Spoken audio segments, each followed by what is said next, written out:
ಸ್ವತಂತ್ರಂ ಅಸ್ವತಂತ್ರಂ ಚ ದ್ವಿವಿಧಂ ತತ್ವಮಿಷ್ಯತೆ. ಸ್ವತಂತ್ರೋ ಭಗವಾನ್ ವಿಷ್ಣು ಭಾವಾಭಾವೌ ದ್ವಿಧೇತರತ್. ತತ್ವಸಂಖ್ಯಾನ ಗ್ರಂಥದ ಪ್ರಾರಂಭದ ಮಂಗಳ ಶ್ಲೋಕ ಇದೆ. ತತ್ವ ಒಟ್ಟು ಎರಡು ಥರ ಇದೆ, ಸ್ವತಂತ್ರ ತತ್ವ ಮತ್ತು ಅಸ್ವತಂತ್ರ ತತ್ವ ಅಂತ. ಅದರಲ್ಲಿ ಎಲ್ಲ ಸದ್ಗುಣ ಸಂಪನ್ನನಾದಂತಹ ಭಗವಂತ ವಿಷ್ಣು ಏನಿದ್ದಾನೆ ಅವನು ಸ್ವತಂತ್ರ ತತ್ವ. ಮತ್ತು ಅಸ್ವತಂತ್ರ ತತ್ವ ಈ ಜಗತ್ತು. ಆ ಜಗತ್ತಿನಲ್ಲಿ ಎಲ್ಲವೂ ಸೇರಿಕೊಂಡಿದೆ. ಲಕ್ಷ್ಮೀದೇವಿ ಕೂಡ ಅದರಲ್ಲೇ ಸೇರಿಕೊಂಡಿದ್ದಾಳೆ, ಅಲ್ಲಿ ಬಂದಿಲ್ಲ, ನಾನೇ ಅದನ್ನು ಹೇಳಿದೆ ಅಷ್ಟೆ. ಅಸ್ವತಂತ್ರ ತತ್ವ ಭಾವ ಮತ್ತು ಅಭಾವ ಅಂತ ಹೀಗೆ ಎರಡು ಥರದ್ದಿದೆ. ಆ ಭಾವದಲ್ಲೇ ಉಳಿದವರೆಲ್ಲರೂ ಕೂಡ ಸೇರ್ತಾರೆ. ನೀವು ಅನುವಾದ ಮಾಡುವಾಗ ಅಲ್ಲಿದ್ದದನ್ನು ಮಾತ್ರ ಅನುವಾದ ಮಾಡಿದರೆ ಸಾಕು.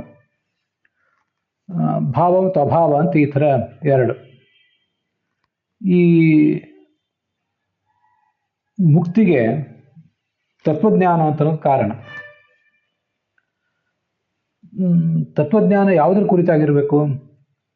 ಭಗವಂತನ ತತ್ವಜ್ಞಾನ ಬೇಕು. ಭಗವಂತ ಈ ಜಗತ್ತಿನ ಸೃಷ್ಟಿಗೆ, ಪಾಲನೆಗೆ ಮತ್ತು ನಾಶಕ್ಕೆ ನಿಮಿತ್ತ ಅಂತ ತಿಳ್ಕೊಳ್ಬೇಕು. ಹಾಗೆ ತಿಳ್ಕೊಂಡ್ರೆ ಮುಕ್ತಿ. ಈ ಜ್ಞಾನ ಬರಬೇಕಾದ್ರೆ ಜಗತ್ತಿನ ಒಂದಿಷ್ಟು ಜ್ಞಾನವೂ ಕೂಡ ಬೇಕು. ಜಗತ್ತು ನಮ್ಮ ದೃಷ್ಟಿಯಿಂದ ಸತ್ಯ. ಸತ್ಯವಾದ ಜಗತ್ತಿನ ಉತ್ಪತ್ತಿ, ಪಾಲನೆ ಮತ್ತು ನಾಶ, ಇವು ಮೂರು. ಉಳಿದು ಇನ್ನೂ 8 ಇವೆ, ಒಟ್ಟಾರೆ 8. ಉತ್ಪತ್ತಿ, ಸ್ಥಿತಿ, ಸಂಹಾರ, ನಿಯತಿ, ಜ್ಞಾನ, ಆವೃತ್ತಿ ಅಂತ ಹೀಗೆ. ನಾವಿಲ್ಲಿ ಈಗ 3 ತಿಳ್ಕೊಂಡ್ರೆ ಸಾಕು. ಈ 3ಕ್ಕೂ ಅವನ ಕಾರಣ ಆದ್ದರಿಂದ ಆ ಜಗತ್ತಿನ ಜ್ಞಾನವು ಒಂದಿಷ್ಟು ಬೇಕು. ಆದ್ದರಿಂದ ಶಾಸ್ತ್ರದಲ್ಲಿ ಬೇರೆ ಬೇರೆ ಕಡೆ ವೇದವ್ಯಾಸರು ರಚನೆ ಮಾಡಿರುವ ಶಾಸ್ತ್ರಗಳಲ್ಲಿ ಬೇಕಾದಷ್ಟು ಬಂದಿದೆ. ಅದರಲ್ಲಿ ಅಲ್ಲಲ್ಲಿ ಸಂಗ್ರಹಿತವಾದಂಥ ಸ್ವತಂತ್ರನಾದ ಭಗವತ್ ತತ್ವ ಮತ್ತು ಅಸ್ವತಂತ್ರವಾದ ಈ ಜಗತ್ತು, ಇವೆರಡೂ ತತ್ವಗಳನ್ನು ಸಂಗ್ರಹಿಸಿ ವಿವರಿಸುವುದು ಈ ಪ್ರಕರಣದ ಉದ್ದೇಶ. ಅದರ ಆರಂಭದಲ್ಲಿ ಏನೂ ಮಂಗಲಾಚರಣೆನೇ ಮಾಡಿಲ್ಲ, ಅದನ್ನು ಗಮನಿಸಬೇಕು.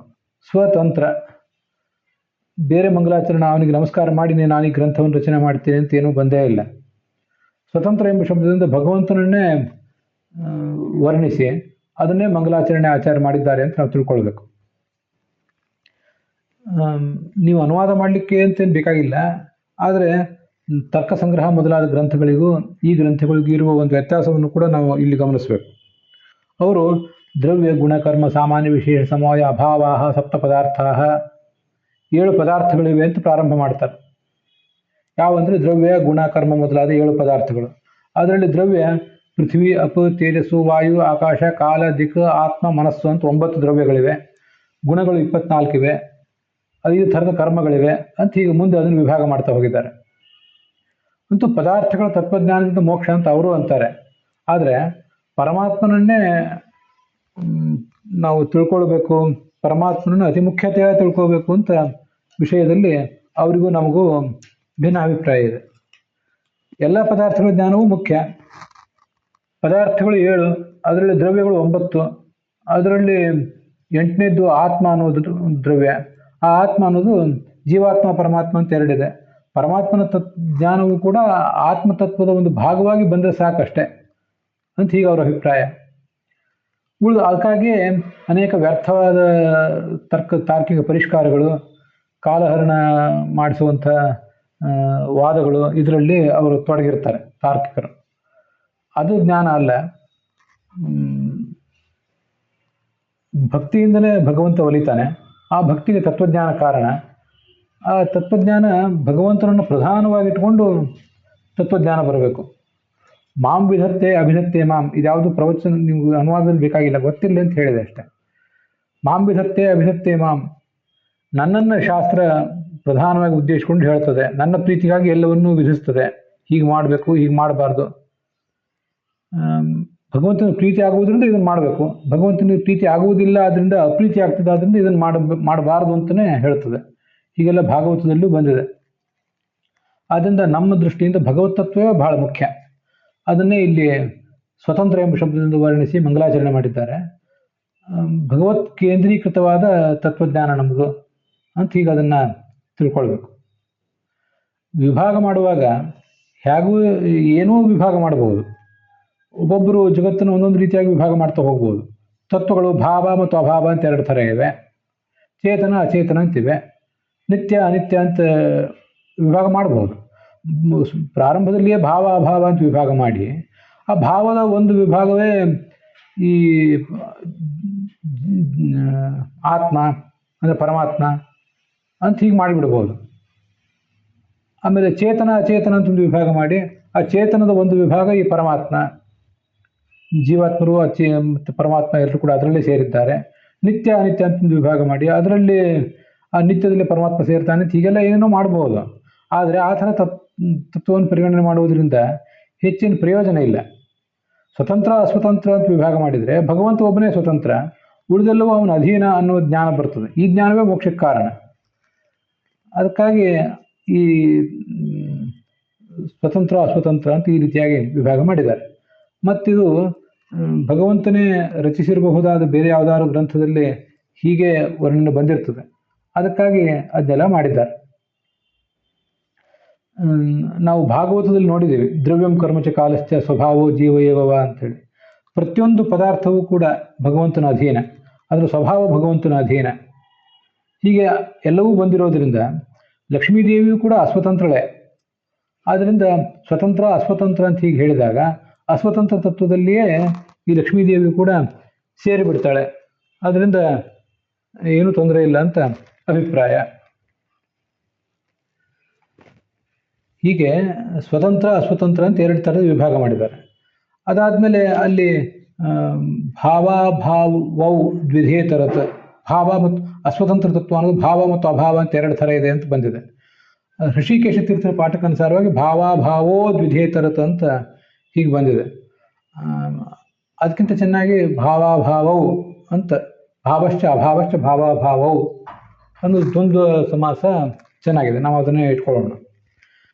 ಭಾವಶ್ಚ ಅಭಾವಶ್ಚ ಏತಯೋ ಸಮಾಹಾರ ಅಂತ ನಾವು ಮಾಡಬೇಕಾಗ್ತದೆ ಋಷಿಕೇಶ ತೀರ್ಥರ ಪಾಠದಲ್ಲಿ. ಅದರಿಂದ ಈ ಸಂದರ್ಭದಲ್ಲಿ ಋಷಿಕೇಶ ತೀರ್ಥರ ಪಾಠಕ್ಕಿಂತ ಭಾವಾಭಾವವು ಅನ್ನೋದು ಚೆನ್ನಾಗಿದೆ ಅನ್ನೋದನ್ನು ನಾನು ಇಟ್ಕೊಂಡಿದ್ದೀನಿ. ಮುಂದೆ ಭಾವ ಅಂದ್ರೆ ಏನು, ಅಭಾವ ಅಂದ್ರೆ ಏನು ಅಂತ ಪ್ರಶ್ನೆ ಬಂದರೆ, ಘಟ ಪಟ ಮನೆ ಮಠ ಮೊದಲಾದೆಲ್ಲವೂ ಕೂಡ ಭಾವ.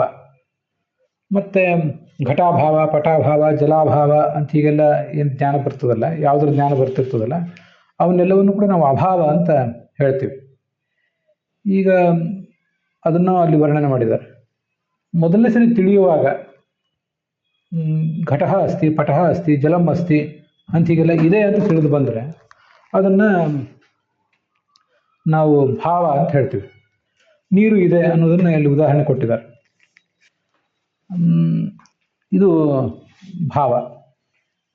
ಮುಂದೆ ಇದಕ್ಕೆ ವಿರುದ್ಧವಾಗಿ ನಮಗೆ ತಿಳುವಳಿಕೆ ಬರುವಾಗ ಇಲ್ಲ ಅಂತ ಜ್ಞಾನ ಬಂದರೆ, ಇಲ್ಲಿ ನೀರು ಇಲ್ಲ, ಘಟ ಇಲ್ಲ, ಧನ ಇಲ್ಲ, ಜ್ಞಾನ ಇಲ್ಲ ಅಂತ ಹೀಗೆಲ್ಲ ಜ್ಞಾನ ಬಂದರೆ ಅದನ್ನು ಅಭಾವ ಅಂತ ಹೇಳ್ತಾರೆ.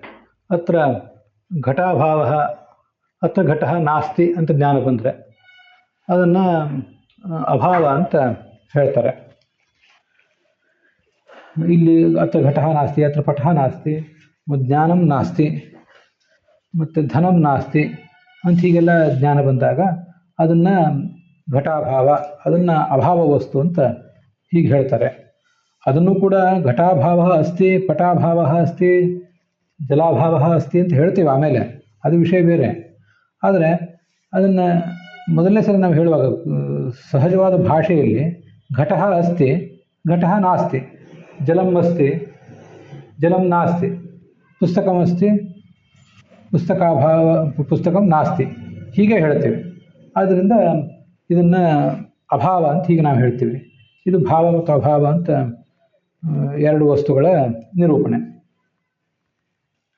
ಅಭಾವ ಅಂದರೆ ಅಸತ್ಯ ಅಂತ ಅರ್ಥ ಅಲ್ಲ, ಶಶಿವಿಷಾಣ ಅಥವಾ ಶುಕ್ತಿರಜಿತ ಅಂತ ಅರ್ಥ ಅಲ್ಲ. ಅಭಾವವೂ ಸತ್ಯವೇ, ಭಾವ ಹೇಗೆ ಸತ್ಯವೋ ಅಭಾವವೂ ಸತ್ಯವೇ. ಎದುರುಗಡೆ ಘಟ ಇದೆ ಅಂತ ಹೇಳಿದರೆ ಅದು ಸತ್ಯವೇ, ಎದುರುಗಡೆ ಆನೆ ಇಲ್ಲ ಅಂತ ಹೇಳಿದರೆ ಆನೆ ಇಲ್ಲ ಅನ್ನೋದು ಸತ್ಯವೇ. ಅದರಿಂದ ಇಲ್ಲ ಅನ್ನೋದು ಅಭಾವ ಅಲ್ಲ, ಇಲ್ಲ ಅಂತ ಕಾಣಿಸುವುದು ಅಭಾವ. ತೋರುವಾಗ ಅತ್ರ ಗಜ ನಾಸ್ತಿ ಅಂತ ಕಾಣಿಸಿರ್ತದಲ್ಲ, ಗಜ ಇಲ್ಲ ಅಲ್ಲಿ. ಗಜ ನಾಸ್ತಿ ಎಂಬ ಶಬ್ದದಿಂದ ಎಂಬ ಜ್ಞಾನಕ್ಕೆ ಯಾವುದು ವಿಷಯ ಆಗಿರ್ತದೆ ಅದನ್ನು ಅಭಾವ ಅಂತ ಹೇಳ್ತೀವಿ. ಆದರೆ ಅಭಾವವು ಅಸ್ತಿಯೇ, ಅದು ಸತ್ಯವೇ ಅಭಾವನು. ಅಲ್ಲಿಗೆ ಇವತ್ತಿನ ಈ ಭಾಗ ಸಮಾಪ್ತ ಆಗಿದೆ.